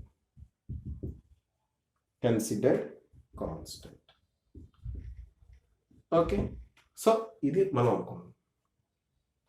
Okay, మన ఇప్పుడు దీన్ని ఎలాగా సాల్వ్ చేస్తామో చూడండి అమ్మా. యాక్చువల్గా దీన్ని ఎలా సాల్వ్ చేస్తామో చూడండి. ఫస్ట్ మనం గాస్లా ఉపయోగిస్తాం. గాస్లా ఏం చెప్తుంది? Phi equal to integral E bar dot DS bar equal to queue enclosed by epsilon naught. Okay, ఇక్కడ రాస్తామమ్మా? ఇంటిగ్రల్ ఈడిఎస్ కాస్ థీటా డైరెక్ట్గా రాసేయండి. EDS equal to queue enclosed by epsilon naught, ఎందుకంటే థీటా వాల్యూ 0 అవుతుంది. EDS cos theta అంటే cos 0 value 1 అవుతుంది. డైరెక్ట్గా EDS అని రాసేయచ్చు. ఓకే, ఈ షెల్ ఇక్కడి నుంచి చూడమ్మా, ఇక్కడి నుంచి ఈ ఆర్నే రేడియస్ అనే స్పియర్ మీద ఎలక్ట్రిక్ ఫీల్డ్ కూడా కాన్స్టెంట్ గా ఉంటుంది. ఇదంతా మామూలే, ఇదంతా నార్మల్ అమ్మా. ఓకే, ఇదంతా మామూలే. ఓకే, సో ఇక్కడ మనం ఈ ఇంటూ ఇంటిగ్రల్ డిఎస్ వస్తుంది. ఇంటిగ్రల్ డిఎస్ అంటే ఈ స్పియర్, ఇక్కడ గాషన్ సర్ఫేస్ మనం కన్స్ట్రక్ట్ చేసాం. షెల్ కాదమ్మా, యాక్చువల్ గాషన్ సర్ఫేస్. ఈ లోపల మొత్తం ఛార్జ్ ఉంటుంది కదా. ఓకే, ఇక్కడ గాషన్ సర్ఫేస్ కన్సిడర్ చేసాం. ఆ గాషియన్ సర్ఫేస్ యొక్క ఏరియా ఏమవుతుంది? సర్ఫేస్ ఏరియా 4πr² అవుతుంది. ఇదంతా మామూలే అమ్మ, ఇదంతా మామూలే. ఓకే, ప్రీవియస్గా మనం ఏదైతే చేసామో అదంతా ఇక్కడ కూడా చేస్తాం. E into 4πr² is equal to Q enclosed by epsilon naught అని వచ్చింది. అంటే electric field E equal to Q enclosed by 4πε0r². ఇక్కడ వరకు ఓకే, ఇక్కడ వరకు అంతా బాగానే ఉందమ్మా. అయితే Q ఎన్క్లోజ్డ్ ఎంత మనకు తెలియదు. Q ఎన్క్లోజ్డ్ ఎంత అనేది మనకు తెలియదమ్మా, దానికోసమే ఇదంతా చేస్తుంది. అర్థమైందమ్మా? Q ఎన్క్లోజ్డ్ ఎంత అనేది మనకు తెలియదు. సింపుల్ అమ్మా, దీంట్లో ఎంత ఛార్జ్ ఉందో ఇక్కడ ఒక గాషియన్ సర్ఫేస్ కన్సిడర్ చేశాను. ఆ గాషియన్ సర్ఫేస్ లోపల ఎంత ఛార్జ్ ఉందో అది డివైడెడ్ బై ε0 వేస్తే గాస్లా ఈజీగా అప్లై చేసేయచ్చు. అదే వేసాను, గాస్లా అప్లై చేసా. ఈ equal to Q enclosed by 4πε0r² వచ్చింది, బాగానే ఉంది. అయితే Q ఎన్క్లోజ్డ్ ఎంత నాకు తెలియదు అమ్మా. Q ఎన్క్లోజ్డ్ ఎంత అనేది నాకు తెలియదు, దానికోసం ఇదంతా చేస్తున్నా. Q ఎన్క్లోజ్డ్ ఎంత అనేది నాకు తెలియదు, దానికోసమే ఇదంతా చేస్తున్నాయి. Q ఎన్క్లోజ్డ్ కనుక్కుంటానికి ఇదంతా. ఓకే, సో ఇక్కడ నేను ఒక స్మాల్ స్పెరికల్ షెల్ నేను కట్ చేశా కదా, దాని మీద ఛార్జ్ dq అనుకుందా, dq అనుకుందాం, దాని వాల్యూమ్ dv అనుకుందాం. ఓకే అమ్మా, ఈ స్మాల్ షెల్ మీద ఛార్జ్ dq అనుకుందాం, నాకు ఎంతో నాకు తెలియదు. ఈ స్మాల్ షెల్, ఈ చిన్ని షెల్ ఉంది కదా, ఆ షెల్ మీద ఛార్జ్ dq అనుకుందాం, ఆ షెల్ యొక్క వాల్యూమ్ dv అనుకుందాం. ఇప్పుడు వాల్యూమ్ ఏమవుతుందో చూడండి అమ్మా. Volume is equal to this shells surface area plus thickness, అంతే కదా. ఏరియా ఇంటూ థిక్నెస్, వాల్యూమ్ వచ్చేస్తుంది కదమ్మా. నేను ఇక్కడ షేడ్ చేసిన పార్టే చూడండి. ఓకే, వాల్యూమ్, ఈ dv వాల్యూమ్ ఎంత అనేది నేను చెప్తున్నాను. ఎంతమ్మా? This dv volume will be area of this surface area of this sphere into thickness. ఈ షెల్ యొక్క సర్ఫేస్ ఏరియా ఎంత? 4πr² into thickness dr, into thickness dr. సరిపోయింది కదా. సో వాల్యూమ్ వచ్చింది. ఓకే రైట్, వాల్యూమ్ వచ్చిందమ్మా. నెక్స్ట్ మనం ఈ ఏరియాలో రో వాల్యూ ఎలా ఉంటుంది అన్నాను? కాన్స్టెంట్గా ఉంటుంది అన్నా. ఈ రో వాల్యూ ఈ పర్టికులర్ షెల్లో, ఈ పర్టికులర్ షెల్ యొక్క వాల్యూమ్లో, ఈ పర్టికులర్ షెల్ యొక్క వాల్యూమ్లో రో కాన్స్టెంట్గా ఉంటుంది అని మనం కన్సిడర్ చేయొచ్చు అంటున్నా.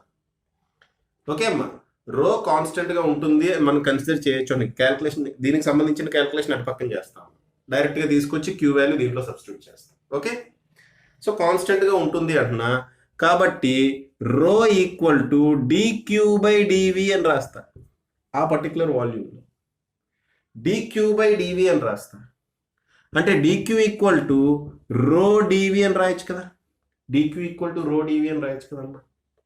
రో అంటే ఏంటి? ఇది కూడా ఇక్కడ ఒకటి ఇచ్చాడు. రో అంటే రో naught into 1 minus small r by capital R into dv అంటే 4πr² dr. 4πr² dr. This is dq. Okay అమ్మా, ఈ చిన్ని షెల్లో dq వాల్యూ ఎంత ఉంది? ఈ టోటల్ షెల్, ఓకే, ఈ టోటల్ షెల్ నాకు కావాలి. ఈ టోటల్ షెల్లో నాకు ఛార్జ్ ఎంత ఉందో కావాలని నేను ఏం చేస్తా? సింపుల్గా ఇంటిగ్రేట్ చేస్తా. Integral of dq ఏమవుతుందమ్మా? q అవుతుంది. ఓకే, బాగానే ఉంది. మరి ఇక్కడ ఇంటిగ్రేషన్ నేను విత్ రెస్పెక్ట్ టు dr చేస్తున్నా. dr వాల్యూ అంటే రేడియస్ వాల్యూ ఎక్కడి నుంచి ఎక్కడి వరకు తీసుకోవాలి? నాకు ఈ టోటల్ షెల్ కావాలి కాబట్టి 0 నుంచి r వరకు తీసుకోవాలి కదా. ఓకే అమ్మా, ఇప్పుడు నేను దీన్ని ఇంటిగ్రేట్ చేస్తే q వాల్యూ వచ్చేస్తుంది. So integral dq equal to q రాసా. మరి ఇటువైపు రైట్ హ్యాండ్ సైడ్ కూడా ఇంటిగ్రేట్ చేస్తున్నా. విత్ రెస్పెక్ట్ టు ఏం ఇంటిగ్రేట్ చేస్తున్నా? With respect to dr integrate చేస్తున్నా. అంటే with respect to r integrate చేస్తున్నా. r వాల్యూ ఎక్కడి నుంచి ఎక్కడి వరకు తీసుకోవాలమ్మా? ఇక్కడి నుంచి ఇక్కడి వరకు తీసుకోవాలి. ఎందుకంటే టోటల్ షెల్లో ఎంత ఛార్జ్ ఉందో కావాలి మనకు. ఈ టోటల్ దీంట్లో, ఈ చిన్ని పార్ట్లో కాదమ్మా, టోటల్ ఈ మొత్తం దాంట్లోని, ఈ మొత్తం స్పియర్లో, ఈ పెద్ద స్పియర్ కాదు, ఈ చిన్న స్పియర్, ఈ లోపల ఉన్న చిన్న స్పియర్లో ఛార్జ్ ఎంత ఉందో కావాలి. దానికోసం నేను ఏం చేయాలి? ఇంటిగ్రేట్ చేయాలి. సో ఇంటిగ్రేట్ చేయడానికి లిమిట్స్ అప్లై చేయాలి. లిమిట్స్ ఏమవుతామా? ఇక్కడేమో r ఈక్వల్ టు 0 అవుతుంది, ఇక్కడ r ఈక్వల్ టు r అవుతుంది. సో లిమిట్స్ అవే రాస్తున్నా. ఇంటిగ్రల్ 0 టు r రో not 1 minus r by r into 4πr² dr. దీంట్లో ఏమేమి కాన్స్టెంట్? 4π కాన్స్టెంట్, రో నాట్ కాన్స్టెంట్ బయట రాస్తే q equal to 4π rho not కనుక బయట రాసేస్తే ఇంకా లోపల ఏం మిగులుతుంది? ఇంటిగ్రేషన్ లోపల 0 to r² dr ఇంటూ ఇది r. సో విడివిడిగా రాద్దామా దీన్ని విడివిడిగా రాద్దామా? 4π రో నాట్ బయట రాస్తాం, ఇంటిగ్రేషన్ బయట రాస్తాం. దీంట్లో 1 - r/r ఇంటూ r² మిగిలింది, దాన్ని విడివిడిగా రాద్దాం మల్టిప్లై చేసి. r² into 1 r² dr minus మళ్ళీ ఇంటిగ్రల్ 0 to అలా రాసుకోవచ్చు కదా, అలా రాసుకోవచ్చు కదమ్మా. ఇదేమవుతుంది? r² into r³ divided by r dr. Okay, r² integration r³/3. Lower limit upper limit apply చేస్తే r³/3నే మిగులుతుంది, ఎందుకంటే lower limit 0. Okay, upper limit lower limit apply చేసినప్పుడు r³/3నే మిగులుతుంది. అలాగే r³ integration r⁴/4. Okay, upper limit lower limit apply చేసినప్పుడు lower limit ఎలాగో 0 కదా, apply చేసినా చేయకపోయినా పర్వాలేదు. సో డైరెక్ట్గా మనకి r⁴/4 మిగులుతుంది. ఇక్కడ r కూడా ఉంది కాబట్టి r⁴/4r వస్తుంది. Therefore q equal to 4π rho not, ఇక్కడ ఏం మిగులుతుందమ్మా? r³/3 మిగులుతుంది. దీని ఇంటిగ్రేషన్ 0 to r లిమిట్స్ వేసి ఇంటిగ్రేషన్ చేస్తే r³/3 మిగులుతుంది. ఇక్కడ ఏం మిగులుతుంది? r⁴/4r మిగులుతుంది. r⁴/4r. Okay, r³ integration r⁴/4. Okay, x⁴n కి ఇంటిగ్రేషన్ ఏంటి? x⁴n+1/n+1. అదే ఫార్ములా అప్లై చేశారు. ఓకే, సో ఇప్పుడు మనకి qn క్లోజ్డ్ వచ్చేసింది అమ్మా. ఇదే qn క్లోజ్డ్, ఇదే qn క్లోజ్డ్ అమ్మా. ఓకే, టోటల్ ఈ స్పియర్లో ఎంత ఛార్జ్ ఎన్క్లోజ్ అయ్యిందంటే ఇదిగో ఇంత ఛార్జ్ ఎన్క్లోజ్ అయ్యింది.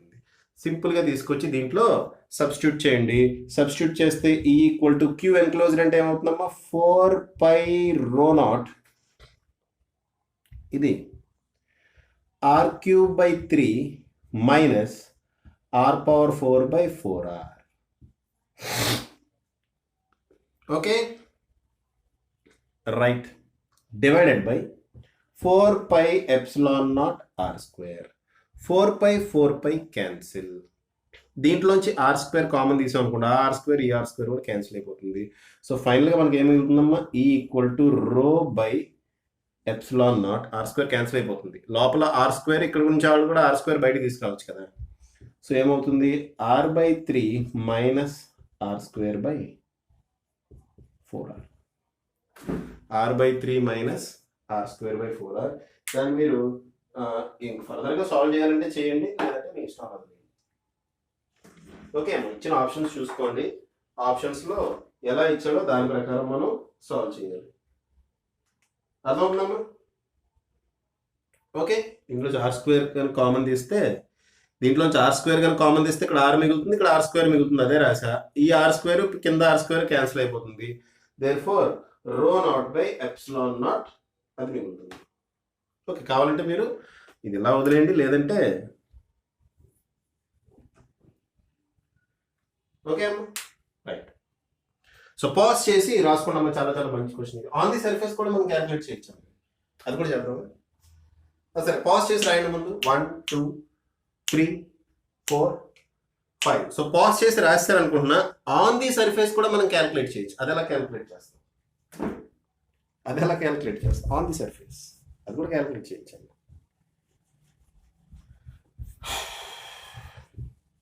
ఆన్ ది సర్ఫేస్ కూడా క్యాలిక్యులేట్ చేయొచ్చు. సింపుల్. ఈ 0 to r ఉంది కదా, 0 to r బదులు 0 to R పెట్టండి. పాయింట్ ఇక్కడ తీసుకున్నారనుకోండి, ఇది మొత్తం తీసుకోవాలి కదా. సో 0 to r ఇంటిగ్రేషన్ బదులు 0 to R పెట్టండి అమ్మా. అప్పుడు q ఎన్క్లోజ్డ్ ఏమవుతుంది? q ఎన్క్లోజ్డ్ ఈక్వల్ టు ఏమవుతుందమ్మా చెప్పండి? q ఎన్క్లోజ్డ్ ఈక్వల్ టు ఏమవుతుంది? 4π rho naught. Okay, integral 0 to R, integral 0 to R. Okay, into లోపల ఏంటి? r² dr minus integral 0 to R r³ r dr. Okay, so Q enclosed ఏమవుతాం? ఒకవేళ on the surface అడిగితే చెప్తున్నాను, అడగలేదు కానీ మన క్వశ్చన్లో ఒకవేళ ఆన్ ది సర్ఫేస్ ఎంతో చెప్పండి అన్నాడు అనుకోండి, అప్పుడు ఇలా చేయాలి. ఓకే, 4πρ0 ఇది r²/2 అంటే ఇక్కడ క్యాపిటల్ ఉంటుంది కాబట్టి r²/2 అవుతుంది. ఇక్కడ r³/4 r కూడా ఉంది కదండి, ఇక్కడ ఉందా?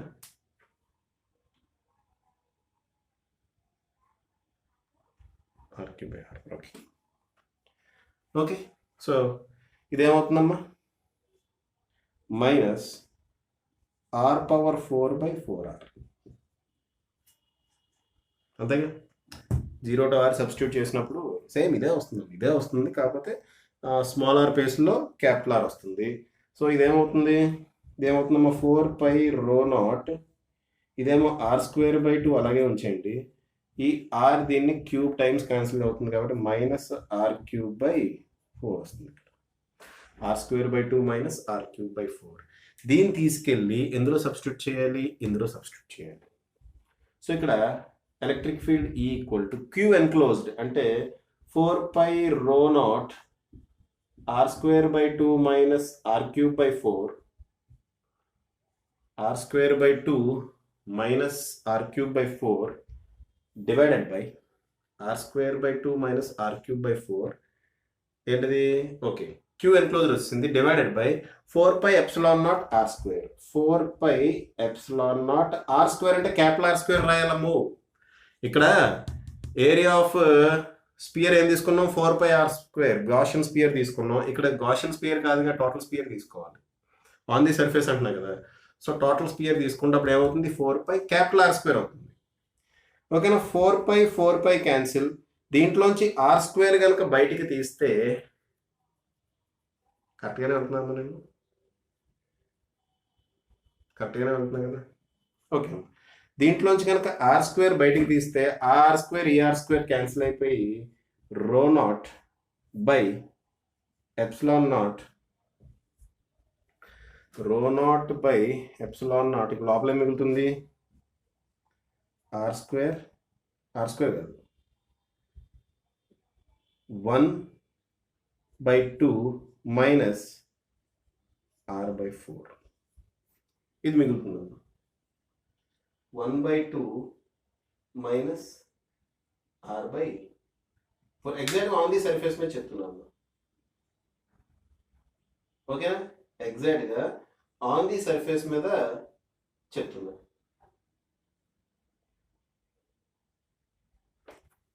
Okay, so on the surface మీద ఇది వస్తుంది 1/2 minus r/4. Okay, outside the surface కూడా మనం చేయొచ్చు. అవుట్ సైడ్ ది సర్ఫేస్ కూడా చేయొచ్చు. అవుట్ సైడ్ ది సర్ఫేస్ చేసినప్పుడు r² బదులు r² పెట్టండి. Okay, outside the surface చేసినప్పుడు r² బదులు r² పెట్టండి. బట్ లిమిట్స్ మాత్రం 0 to r ఉంటాయి, ఎందుకంటే టోటల్ ఛార్జ్ తీసుకోవాలి కదా. లిమిట్స్ మాత్రం 0 to r ఉంటుంది. అవుట్ సైడ్ సర్ఫేస్ కూడా మనం చేయొచ్చు, మీకు కావాలంటే ట్రై చేయండి. ఓకే, ఇది ఆన్ ది సర్ఫేస్, ఎగ్జాక్ట్గా సర్ఫేస్ పైన పరిస్థితి. ఓకేనా? మరి నేను క్యాల్కులేషన్ కరెక్ట్గానే చేసాను అనుకుంటున్నాను కదా. ఇది తప్పు కదమ్మా క్యాల్కులేషన్. ఒకసారి చూడండి, ఇది r³/3 అవుతుంది కదా. సారీ, ఇది r³/3 అవుతుంది కదమ్మా. ఇది r³/3 అవుతుంది. ఓకే, సో ఇది కూడా r³/3 అవుతుంది. ఇది r³/3 అవుతుంది, ఇది r³/4 అవుతుంది. Okay, right. ఇప్పుడు కరెక్ట్, ఇప్పుడు సెట్ అయింది. Okay, so 4π cancel. దీంట్లోంచి r² బయటకు వస్తే r² క్యాన్సిల్. లోపల ఏం మిగులుతుందమ్మా? r/3 minus r/4. So ρ0/ε0 r/3 minus r/4. ఇప్పుడు కరెక్టే అనుకుంటున్నాను. ఓకే అమ్మా, r³/3 మైనస్ r³/4, r² బయటకు వస్తే r² క్యాన్సిల్ అయిపోతుంది. So right. దీన్ని ఇంకా మనం ఫర్దర్గా సాల్వ్ చేయొచ్చు కదా. ఏమవుతుంది ఇది? ρ0/ε0 సారీ ρ0/ε0 ఇదేమవుతుందమ్మా? 4 3s are 12. ఆ 12 బయట రాసేద్దాం.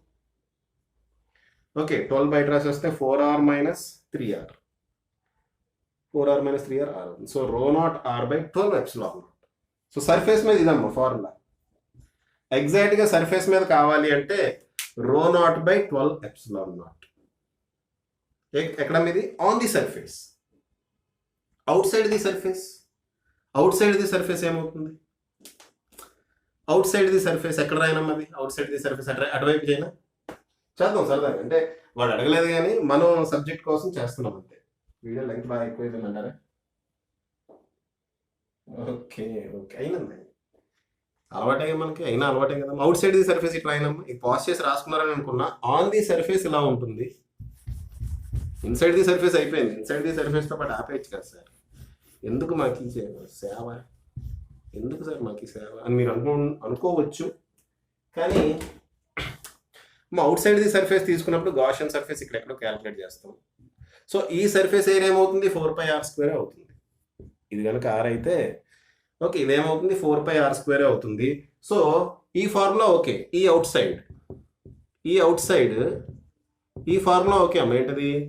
క్యూ ఎన్క్లోజ్డ్ బై 4πε0r² అనేది ఓకే, దాన్ని అలా వదిలేయండి.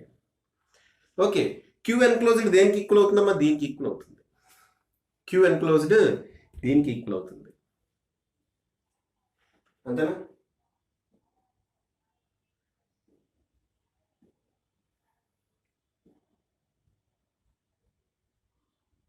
ఇది క్యూ ఎన్క్లోజ్డ్. లిమిట్స్ మనం రాసినప్పుడు 0 to r ఇలా రాస్తాం కదా. లిమిట్స్ మనం రాసినప్పుడు 0 to r అనే రాస్తాం కదా. సో ఇదంతా దీనికి ఈక్వల్ అవుతుంది, క్యూ ఎన్క్లోజ్డ్.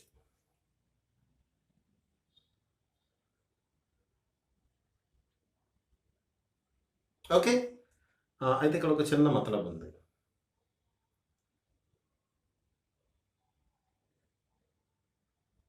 కరెక్ట్ అమ్మా, కరెక్ట్ అండి.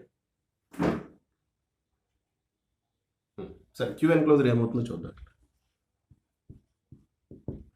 క్యూ ఎన్క్లోజ్డ్ ఏమవుతుందో చూద్దాం. దీనికి ఈక్వల్ అవుతుంది కదమ్మా. ఏంటది క్యూ ఎన్క్లోజ్డ్? 4πρ0 r³/3 -r³/4. దీన్ని కొంచెం దీన్ని మనం ఏం చేద్దాం అంటే కొంచెం సింప్లిఫై చేద్దాం. సింప్లిఫై చేస్తే ఏమవుతుంది? 4πρ0 కింద 12 అవుతుంది, పైన r³ మిగులుతుంది, అంతేనా? 4πρ0 r³/12 మిగులుతుంది, అంతే కదమ్మా. ఇది 4r³ - 3r³ r³ అవుతుంది, కింద LCM 12 అవుతుంది. ఓకే, దీన్ని ఇలాగే ఉంచేద్దాం అమ్మా. ఉంచేసి ఈ క్యూ ఎన్క్లోజ్డ్ వాల్యూని దీంట్లో సబ్స్టిట్యూట్ చేద్దాం. ఈ క్యూ ఎన్క్లోజ్డ్ వాల్యూని దీంట్లో సబ్స్టిట్యూట్ చేద్దాం. So E out side point దగ్గర అమ్మ ఓన్లీ ఇన్సైడ్ అడిగాడు, బట్ నేను అవుట్ సైడ్ కూడా క్యాలిక్యులేట్ చేస్తున్నా. చూడండి, so E out side equal to ఏమవుతుందమ్మా? క్యూ ఎన్క్లోజ్డ్ ఏంటి? ఇది 4πρ0 okay r³/12 divided by 4πε0r². ఈ r² అమ్మ స్మాల్ r², ఎందుకంటే దీని సర్ఫేస్ ఏరియా కావాలి కదా. సో స్మాల్ r², దాని బదులు క్యాపిటల్ R పెట్టద్దు. ఇక్కడైతే దీని సర్ఫేస్ ఏరియా కావాలి కాబట్టి క్యాపిటల్ R పెట్టాను, బట్ ఇక్కడ మాత్రం స్మాల్ r² పెడతాను. ఓకే, సో ఇక్కడ 4π క్యాన్సిల్ అవుతుంది. దేర్ఫోర్ ఈ అవుట్ సైడ్ ఈక్వల్ టు ఏమొచ్చింది? E out side equal to ρ0 r³/12ε0r². This is E out side. Okay అమ్మా, ρ0 r²/12ε0r² అవుట్ సైడ్. ఓకే అమ్మా, ఇన్సైడ్ ఏమో ఇది ఏంటది? ρ/ε0 r³/3 కాదు, r/3 -r²/4r. So this is E inside, this is E surface. ρ0 r/12. Okay okay అమ్మా, సో ఇక్కడతో clear అనుకుంటున్నాను. ఇక్కడతో వీడియో ఆపేద్దాం అమ్మా, లేకపోతే ఇంకో ప్రాబ్లం ఏమైనా చేద్దామా? This is already 1 hour దాటేసింది. ఇంకో ప్రాబ్లం చేద్దామమ్మా. ఇంకొక ప్రాబ్లం చేసి ఆపేద్దాం. ఓకే, అది అంత పెద్ద ప్రాబ్లం కాదు, చిన్న ప్రాబ్లమే. సో ఇంకొక ప్రాబ్లం చేసి ఆపుదాము. పాస్ చేసి మీరు అది రాసుకోండి. ఓకే, కొంచెం స్లోగా వెళ్ళారు, ఎందుకంటే నేను ముందుగా ప్లాన్ చేసుకోలేదమ్మా. ఇది అప్పటికప్పుడు వచ్చింది ఐడియా. సర్ఫేస్ మీదను బయట కూడా క్యాలిక్యులేట్ చేద్దామని. సో క్యాలిక్యులేట్ చేశాను. మ్యాక్సిమం కరెక్టే అమ్మ, 100% కరెక్ట్. అది 99 9% కాదు, మనం చేసింది 100% కరెక్ట్. జాగ్రత్తగా రాసుకోండి. Okay right. నెక్స్ట్ చూడండి అమ్మా. నెక్స్ట్ ప్రాబ్లం రాయడానికి టైం పడుతుంది కాబట్టి ప్రాబ్లం రాయట్లేదు. ప్రాబ్లం ఏంటో ఎక్స్ప్లెయిన్ చేస్తున్నా చూడండి అమ్మా. ఒక యూనిఫామ్లీ చార్జ్డ్ స్పియర్ ఉందమ్మా. త్రూ అవుట్ ది వాల్యూమ్ దీన్ని ఛార్జ్ చేస్తాం. ఓకే, సో దీన్ని ఛార్జ్ చేసామని చెప్పడం కోసం లైన్స్ ఇలా డ్రా చేస్తాం. ఓకే, ఒక యూనిఫామ్లీ చార్జ్డ్ స్పియర్ ఒకటి ఉన్నది. ఓకే అమ్మా, దీని రేడియస్ క్యాపిటల్ ఆర్ అనుకుందామా. వాడేమనుకున్నాడో చూద్దాం. ఓకే, సో దాని రేడియస్తో సంబంధం లేదు. ఓకే, వీడు ఏం చేశాడంటే ఇలా ఛార్జ్ మొత్తం ఇచ్చేసిన తర్వాత ఆమె చూడండి, నాన్ కండక్టింగ్ స్పియర్ ఇది. సో ఛార్జ్ మొత్తం యూనిఫామ్గా డిస్ట్రిబ్యూట్ అయింది. ఓకే, ఛార్జ్ మొత్తం యూనిఫామ్గా డిస్ట్రిబ్యూట్ అయింది. సో రో ఈజ్ కాన్స్టెంట్. ఓకే, రో అంటే ఏంటమ్మా, ఇక్కడ వాల్యూమ్ ఛార్జ్ డెన్సిటీ అనేది కాన్స్టెంట్. యూనిఫామ్గా డిస్ట్రిబ్యూట్ అయింది కాబట్టి volume charge density constant. Okay బాగానే ఉంది. అయితే వీడు ఏం చేశాడు, ఇలా ఛార్జ్ చేసిన తర్వాత ఇక్కడ ఒక క్యావిటీ క్రియేట్ చేశాడమ్మా. ఇది సెంటర్ అనుకుందాం. ఈ సెంటర్ నుంచి ఇక్కడ ఒక క్యావిటీ క్రియేట్ చేశాడు, స్మాల్ క్యావిటీ. ఓకే అమ్మా, అక్కడ ఒక స్మాల్ క్యావిటీ క్రియేట్ చేశాడు. ఓకే, ఎంత డిస్టెన్స్లో క్రియేట్ చేశాడు అంటే at a distance r, sorry a, at a distance a. Centre నుంచి, ఓకే, ఈ స్పియర్ సెంటర్ నుంచి ఏ అనే డిస్టెన్స్లో ఒక చిన్న స్పెరికల్ క్యావిటీ, అది కూడా స్పెరికల్ క్యావిటీ. క్యావిటీ అంటే ఏంటమ్మా, గ్యాప్. ఒక స్పెరికల్ క్యావిటీ క్రియేట్ చేశాడు. ఓకే అమ్మా, అయితే మనం చూడాల్సింది ఏంటి, ఆ స్పెరికల్ క్యావిటీలో ఏ పాయింట్ అయినా తీసుకోండి, ఆ పాయింట్ దగ్గర ఎలక్ట్రిక్ ఫీల్డ్ ఎంత ఉంటుందో క్యాల్కులేట్ చేయాలి.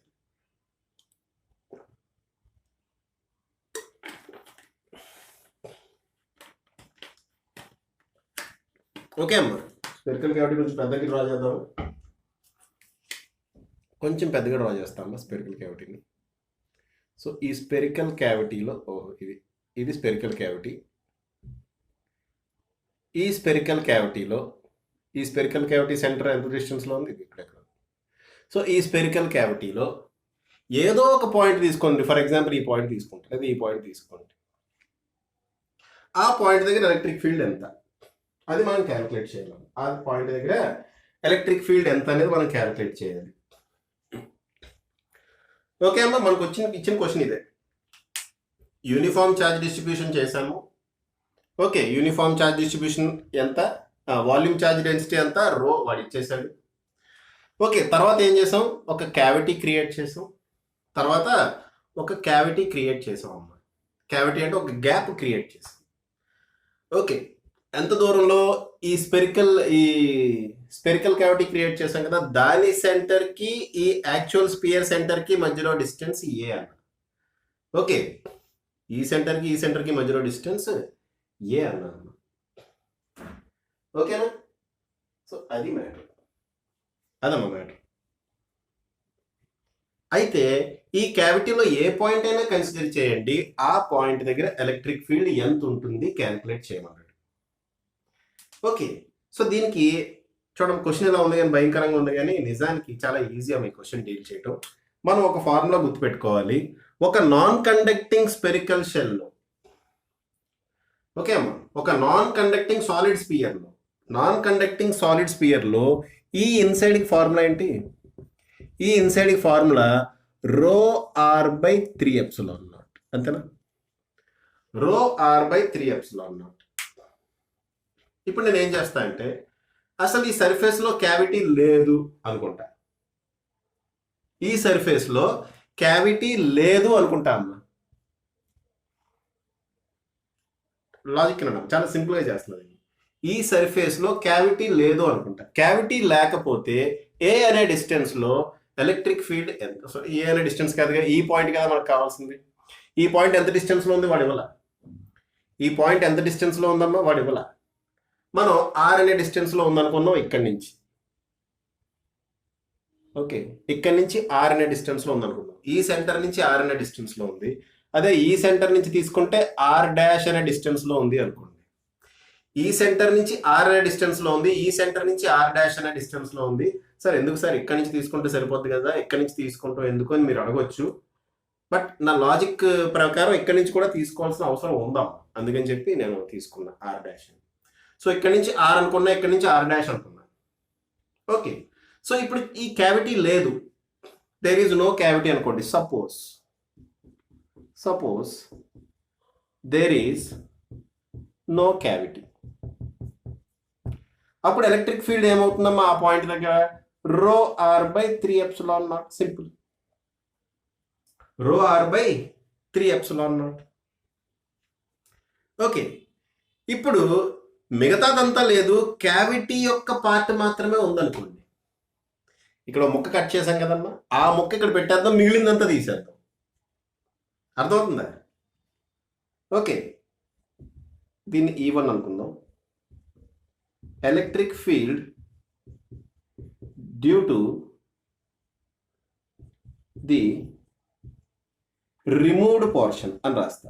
Okay, removed portion. సో దీనివల్ల ఇప్పుడు మిగిలిందంతా లేదు, కేవలం ఇది ఒకటే ఉంది అనుకుందాం. ఇదంటే క్యావిటీ కాదు, యాక్చువల్గా ఈ ఛార్జ్ ఇక్కడ డిస్ట్రిబ్యూట్ అయ్యింది అనుకుందాం. అప్పుడు electric field E2 equal to ఏమవుతుందమ్మా? రో ఆర్ డాష్ బై 3ε0 కదా. సో ఈ స్పియర్కి ఇది ఇన్సైడ్ పాయింటే కదమ్మా. ఎంత డిస్టెన్స్లో ఉంది, అందుకని ఆర్ డాష్ తీసుకున్నాం. ఇది ఎంత డిస్టెన్స్లో ఉందో మనకు తెలియాలి కాబట్టి ఆర్ డాష్ అని తీసుకున్నాం. సో ఇది ఆర్ డాష్ అనే డిస్టెన్స్లో ఉంది కాబట్టి ఈ కేవలం ఈ చిన్న స్పియర్ వల్ల, ఈ చిన్న నాన్ కండక్టింగ్ సాలిడ్ స్పియర్ వల్ల ఎలక్ట్రిక్ ఫీల్డ్ ఎంత అంటే E2 equal to rho R dash by 3ε0.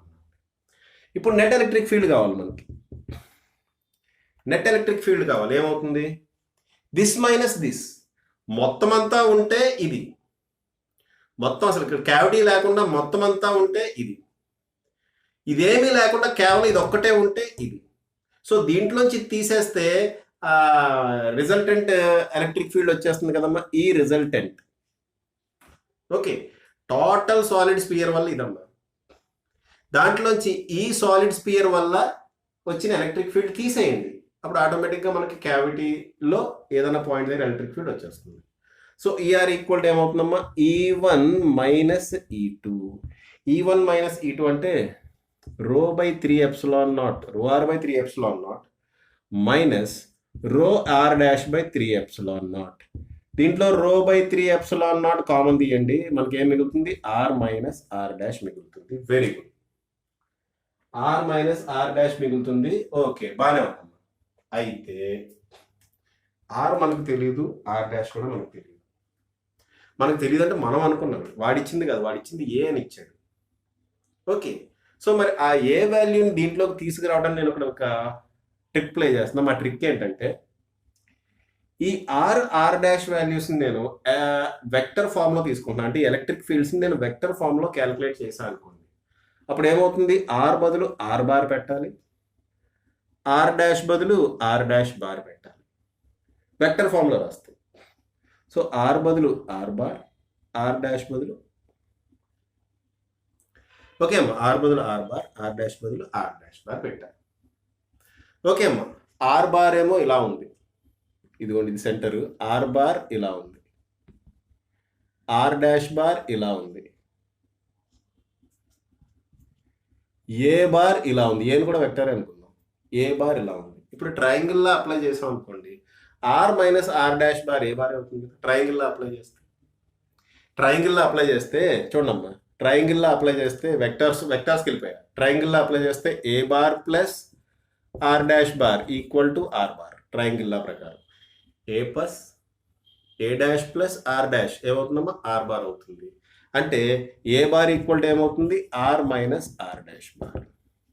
So R minus are dash bar బదులు నేను ఏం రాస్తాను? Rho A bar divided by 3ε0. This is the resultant electric field.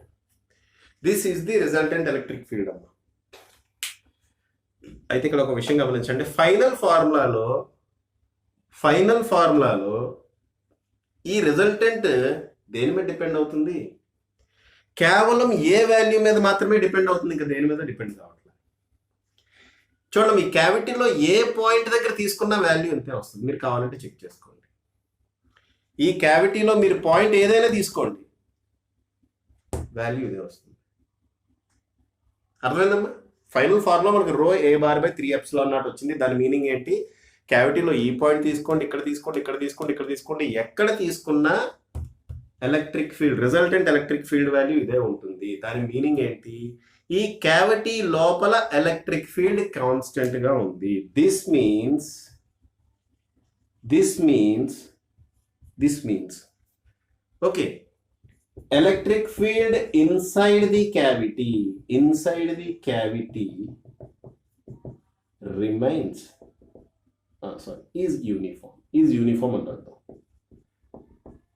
is uniform. Electric field inside the cavity is uniform. Okay అమ్మ, బాగుంది కదా concept? బాగుంది. క్యావిటీలో ఏ point అయినా తీసుకోండి, ఎలక్ట్రిక్ ఫీల్డ్ సేమ్ వస్తుంది అంటే ఇట్ ఈస్ యూనిఫామ్. ఓకే, చాలా మంచి కాన్సెప్ట్ అమ్మా. పాజ్ చేసి రాసుకోండి. ఓకే, ఇక్కడతో మనకి అయిపోయినాయి. ఏంటిది? ఎలక్ట్రిక్ ఛార్జెస్ అండ్ ఫీల్డ్స్ అయిపోయింది. నెక్స్ట్ మనం electric potential and capacitance start చేయాలి. అయితే మనకి ఐఐటి జేఈ షెడ్యూల్ చెప్పాడమ్మా, రఫ్గా చెప్పాడు. ఐఐటి జేఈ ఈసారి 4 times కండక్ట్ చేస్తాడట. సో ఒకటి ఫిబ్రవరిలో, ఒకటి మార్చిలో, ఒకటి ఏప్రిల్లో, ఒకటి మేలో, ఇలాగా ఎవ్రీ మంత్ ఒక ఐఐటి జేఈ ఎగ్జామ్ ఉంటుందమ్మా. సో 4 slots ఉంటాయి, అంటే 4 అటెంప్ట్స్ ఉంటాయి ఈ సంవత్సరం.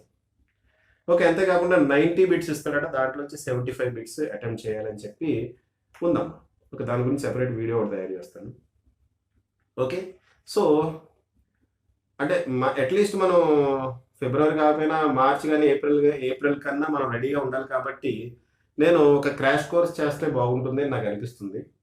కుదిరితే crash course next week start చేస్తాను. Crash course for IIT JEE and NEET. Okay అమ్మ, crash course for IIT JEE and NEET start చేస్తాను. Okay, right. సో పాజ్ చేసి రాసుకోవడం వాటి గురించి మనకి చేద్దాం, మెల్లగా చేద్దాం.